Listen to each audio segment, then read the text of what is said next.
ఒక మనిషికున్నటువంటి అన్ని అవసరాలను పూర్తి చేసుకోవడం కోసం, అలాగే అవసరమైన వస్తువులను సమకూర్చుకోవడం కోసం సాధన అనేది చాలా అవసరం. అందుచేతనే మనం ఈ ఆధునిక యుగానికి స్వాగతం పలకవలసి ఉంటుంది.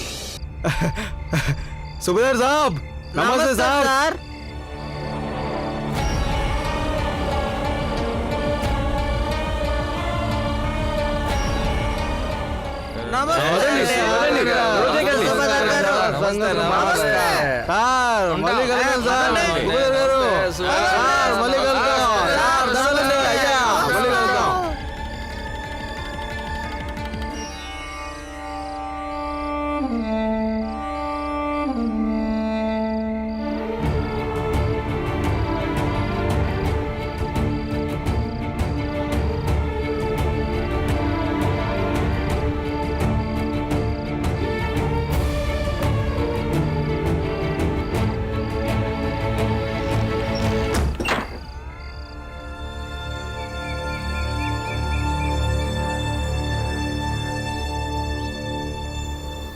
అరే, వీళ్ళకి ఇంకో అన్నయ్య ఉండాలి కదా? అవును, డబ్బు పంచడానికి వెళ్ళాడంట. నాకు బాలన్నయ్య వల్ల ఎంతో సిగ్గుగా ఉంది. మామూలుగానే మనల్ని ఎగతాలు చేస్తారు, వాడి వల్ల ఇంకా ఎక్కువైంది. ఇప్పుడు వీళ్ళిద్దరి గతి ఏమవుతుంది? ఇంకా ఏం చేయగలుగుతారు ఇలాంటి వాళ్ళు? కొడతావా? కొట్టు, కొట్టరా చూద్దాం. ఆనందన్నయ్య, మీ అన్నని తీసుకుపో భీమ్, లేకపోతే మా చేతిలో తన్నులు తింటాడు. ఆనందన్నయ్య, నువ్వు అసలు వీళ్ళ మాటల్ని పట్టించుకోవద్దు, లోపలికి వెళ్దాం పదా. భీమ్ వదులు, వీళ్ళంతా ఇప్పుడే చూస్తాను. ఆనందన్నయ్య, నాన్న ఇప్పటికీ రాత్రి బాలా అన్నయ్యను చూసి చాలా బాధపడుతున్నారు. నువ్వు కూడా ఇలా గొడవ పడుతున్నావని తెలిస్తే నిన్ను కూడా స్కూల్ నుంచి తీసేస్తారన్నయ్య. అప్పుడు నాన్న ఇంకెక్కువ బాధపడతారన్నయ్య. నువ్వు చెప్పింది నిజమే. ఈ బాలన్నయ్య వల్ల మనం అందరం శిక్ష అనుభవిస్తున్నాం. అమ్మకు, నాన్నకు, నాకు, నీకు, అందరికి. పదా. నేనేమంటున్నానంటే, పిల్లలకి చదువు మీద శ్రద్ధ పెంచడానికి మనం ఒక ప్రణాళిక రూపొందించాల్సిన అవసరం ఉంది.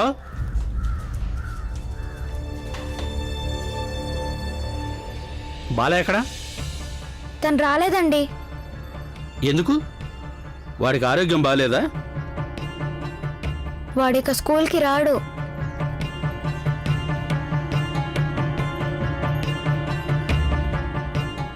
నాకు తెలుసు మీకు ఫీజు కట్టే స్తోమత లేదని. ఇక మీకు చదువు ఎందుకు? ఎలాగో మీరు ముగ్గురు ఒకరి తర్వాత ఒకరు చదువు మానేయాల్సిందే. అరే, నాకు ముందు నుంచే అర్థమైపోయింది మీలాంటి వాళ్ళ స్వభావాలు ఎప్పటికీ మారవని.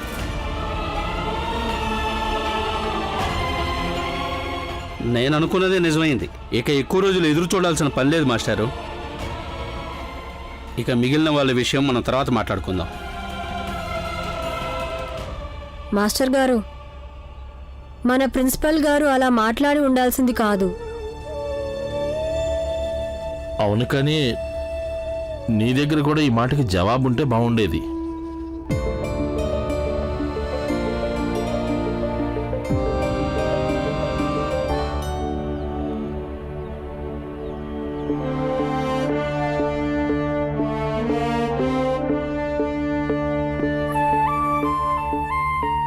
మాస్టర్ గారు, లోపలికి రావచ్చా? రా.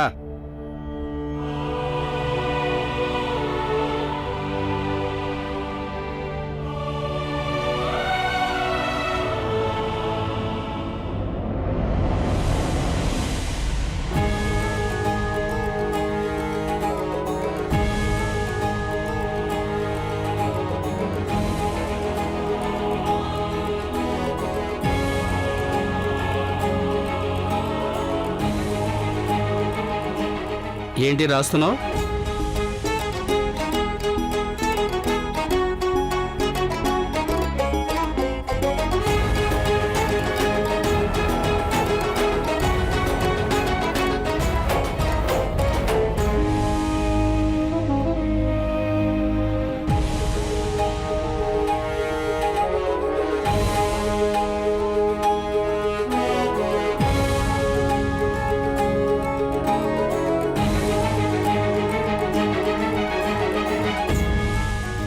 నేను చదువుకుంటాను మాస్టర్ గారు. మిగతా వాళ్ళు పారిపోతే పారిపోనివ్వండి, కానీ ఈ భీమ్రావు ఎప్పటికీ అలా పారిపోడు. నేను ఎలా చదువుతానంటే ఏదో ఒక రోజు మీరే నన్ను చూసి గర్వపడతారు. అలాగే ఈ స్కూల్కి నా వల్ల మంచి పేరు కూడా వస్తుంది. మా నాన్న ఏం చెప్పారంటే కాగితం మీద రాసి ఇవ్వడం వల్ల ఎదుటివారికి మన మీద నమ్మకం పెరుగుతుందన్నారు. అందుకని నన్ను నమ్మండి గురువు గారు. భీమరావు మీ స్కూల్ని వదిలి వెళ్లే లోపల మీ స్కూల్ని అలాగే మీ పేరుని వెలుగులోకి తీసుకొస్తాడు. అనుమతి ఇవ్వండి.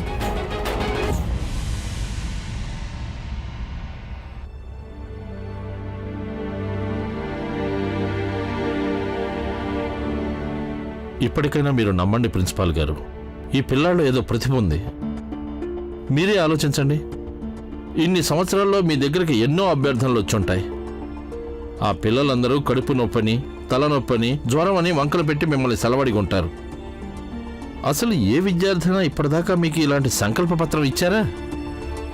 లేక ఏ పిల్లాడైనా ఇంత ఆత్మవిశ్వాసంతో చెప్పారా ఒకరోజు అందరి పేర్లు వెలుగులోకి తెస్తానని? వెలుగు ఏ దీపం నుంచి వచ్చినా దానివల్ల ఏ తేడా ఉంటుంది చెప్పండి? ఎవరికి ఎలాంటి ఇబ్బంది ఉండదు కదా. వెలుగు ఏ దీపం నుంచి వచ్చినా చీకటినే తరిమి కొడుతుంది. మనం ఉపాధ్యాయులం ప్రిన్సిపాల్ గారు.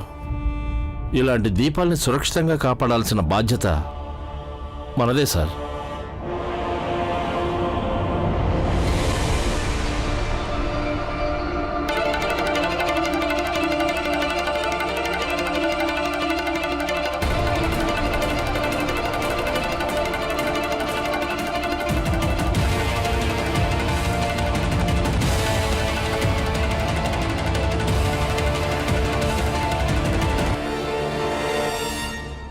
భీమరావు,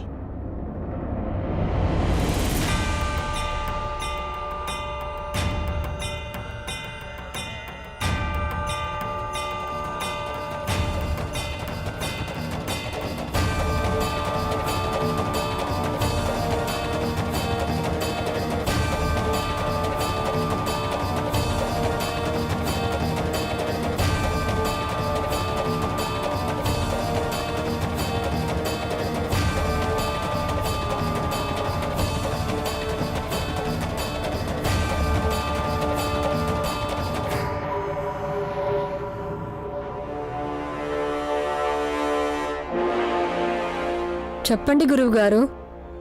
గుర్తు పెట్టుకుంటాను. ఏ రోజైతే నువ్వు ఈ విద్యాలయం పేరును వెలుగులోకి తెస్తావో ఆ రోజున నేను నీకు వీళ్ళందరి ఎదుట మాటిస్తున్నాను. నేను నీ పేరు ఈ విద్యాలయం ముఖద్వారం పైన రాయిస్తాను అని. తద్వారా ఈ ప్రాంతం, ఈ స్కూలు నిన్ను గుర్తుపెట్టుకుంటుంది. ఏ రోజైతే నువ్వు నీ మాటను నిలబెట్టుకోకుండా స్కూలు విడిచి వెళ్లాల్సి వస్తే నా దగ్గరికి తప్పకుండా రావాలి.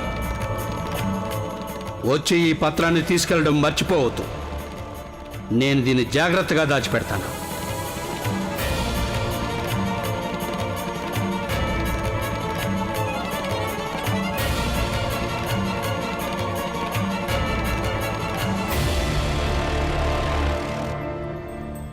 నమస్తే. వచ్చావా బాలా? ఇదిగో తిను. ఎప్పటిదాకా ఇలాంటి మిఠాయి తినుండవు నువ్వు. మా నాన్నగారు ఎప్పుడు చాలా రకాల మిఠాయిలు తెస్తూ ఉంటారు. సేటు గారు మేము రకరకాల మిఠాయిలు తిన్నాం, అలాంటి మీరు కూడా ఎప్పుడు తినుండ్రు. అలాగా? నాన్నగారికి మేమంటే చాలా ఇష్టం. మమ్మల్ని చాలా ప్రేమిస్తాడు ఆయన. మరి మీ నాన్నని ఎందుకు వదిలొచ్చావు? వెళ్ళి ఆయన దగ్గరికే. ఆయన నన్ను చదివించాలనుకుంటున్నారు. నాకు చదువుకోవాలని లేదు. నేను డబ్బు సంపాదించి ఆయనకు సహాయం చేద్దాం అనుకుంటున్నాను. అదే కదా, నా మాట విని ఆనందని కూడా పిలువు. అన్నదమ్ములిద్దరూ కలిసి పనిచేసి డబ్బులు సంపాదించండి. మీ నాన్నకు సాయం చేయండి. మేము పని చేయడం మా నాన్నకి ఇష్టం ఉండదు. అరే, అది ఏ తల్లిదండ్రులకి ఇష్టం ఉండదు. కానీ భుజాల మీద ఉన్న బరువు తగ్గిపోతే ఎవరికి మాత్రం ఇష్టం ఉండదు చెప్పు?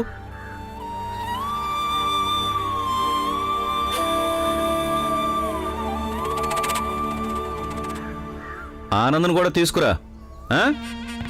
సరే, నువ్వు వెళ్ళు. వెళ్ళి అభ్యాసం చేసుకో. వెళ్ళు. అరే, ఆగు ఆగు ఆగు. తీసుకో ఇంకొకటి. ఇప్పుడు వెళ్ళు.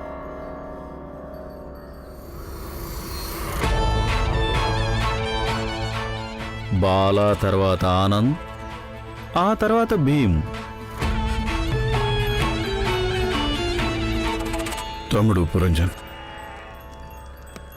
బాలా తప్పుడు దారి ఎంచుకున్నాడు. చెప్పినా వినట్లేదు. వాడు తప్పుడు దారిలో నడుస్తుంటే చూస్తూ ఎలా ఉండగలను నేను? నాకేం పాలుపోవటం లేదు. వాడికి ఎలా నచ్చ చెప్పాలో అన్నది, ఎలా ఇంటికి తీసుకురావాలో. నాకు భయంగా ఉందండి. ఒకవేళ మీరు చెప్పిందే నిజమేనేమో.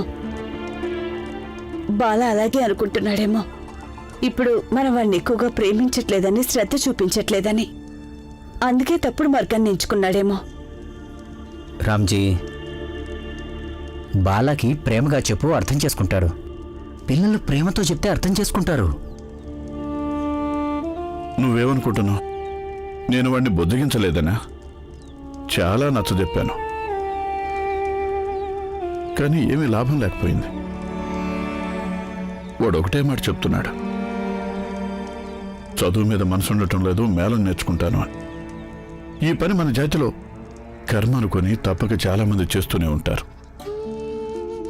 కానీ జీవితంలో కొంత పైకి ఎదగాలంటే చదువుకుంటేనే అది సాధ్యమవుతుంది. కానీ ఈ విషయం వాడి బుర్రలోకి ఎక్కడం లేదు. ఏం చేయను? తమ్ముడు పురంజన్, అన్నయ్య తన పిల్లలకి ఏ విషయమైనా సరే, అది చిన్నదైనా పెద్దదైనా సరే, చాలా చక్కగా చెబుతాడు. ఇంకెవరూ వాళ్ళ పిల్లలకి అంత బాగా కూడా చెప్పకపోవచ్చు. మాకు అసలు అర్థం కావడం లేదు. బాల మేమేం చెప్పినా తప్పుగా ఎందుకు అర్థం చేసుకుంటున్నాడో. ఇప్పుడు మా దగ్గర వాడికి నచ్చ చెప్పడం తప్ప ఇంక వేరే దారి లేదు. ఆనందన్నయ్య, త్వరగా తిరుగు.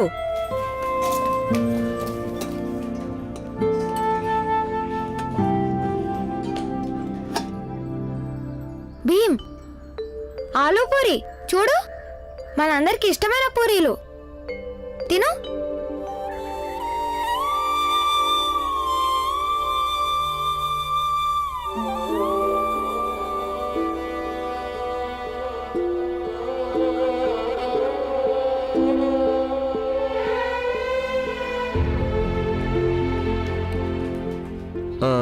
భీమ్, ఆనంద్, నాకు మీ దాంట్లో నుంచి సగం సగం పూరి ఇవ్వండి.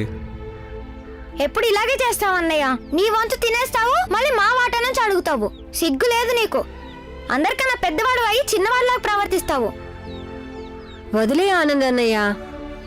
ఇదిగో బాలా అన్నయ్య, ఇంకోటి తీసుకో. వద్దులే. పర్లేదు, తీసుకో.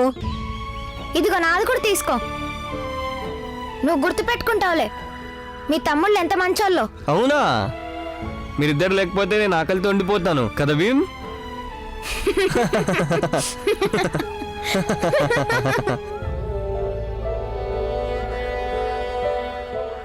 ఆనందన్నయ్య, ఇవాళ నేను పూరి తినను.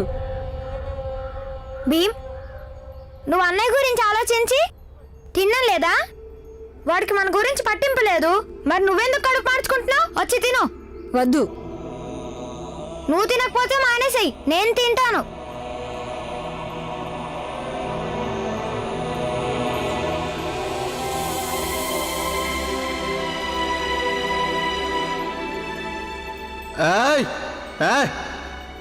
ఇద్దరిని ఎగిరి కొడతాను.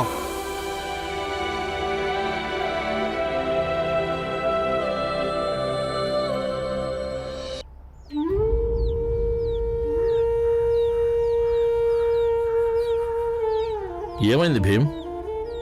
ఏం ఆలోచిస్తున్నావు? మాస్టారు, బాలా అనే మా మాటలు అస్సలు వినడం లేదు. తను మేళం వాయిస్తానని వెళ్ళిపోయాడు. చూడు భీమ్, ఒకవేళ ఎవరైనా నీ మాట వినటం లేదంటే దాని అర్థం వాళ్ళు నీ మాటలతో ఏకీభవించడం లేదని. అయినా కూడా నువ్వు చెప్పేది సరైందని నువ్వు అనుకుంటే గనక అప్పుడు వాళ్ళని ఏకీభవించేలా చెయ్యి. అలాగే ప్రపంచంలో గొప్ప వాళ్ళందరికీ వాళ్ళ మాటలతో ప్రపంచాన్ని ఏకీభవించేలా చేయాల్సి ఉంటుంది. కానీ ఎలా మాస్టర్ గారు? అది నువ్వే సొంతంగా ఆలోచించుకోవాల్సి ఉంటుంది. ప్రతి వ్యక్తికి ఒకరిని తమ దారికి తెచ్చుకోవటానికి సొంతంగా ప్రణాళిక వేసుకోవాల్సి ఉంటుంది. దానికి పథక రచన చేసుకోవాలి. కానీ అధిక శాతం వ్యక్తులు అసఫలం అవుతారు. కానీ ఎవరైతే సఫలం అవుతారో వాళ్ళు గొప్పవాళ్ళు అవుతారు. అర్థమైందా?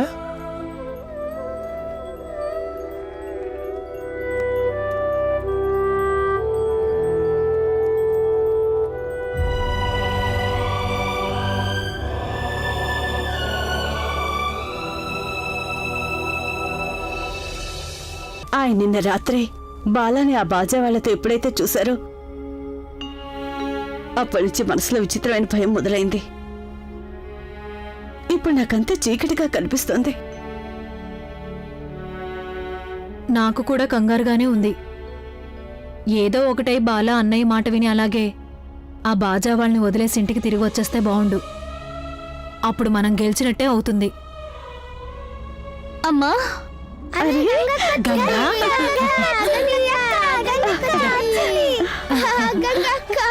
గంగా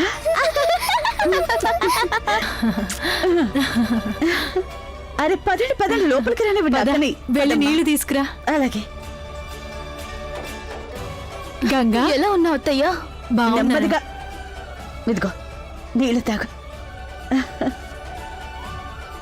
పెళ్ళైన తర్వాత కూతుర్లు అత్తారింటి నుండి పుట్టింటికి వెంటనే రాలేరు.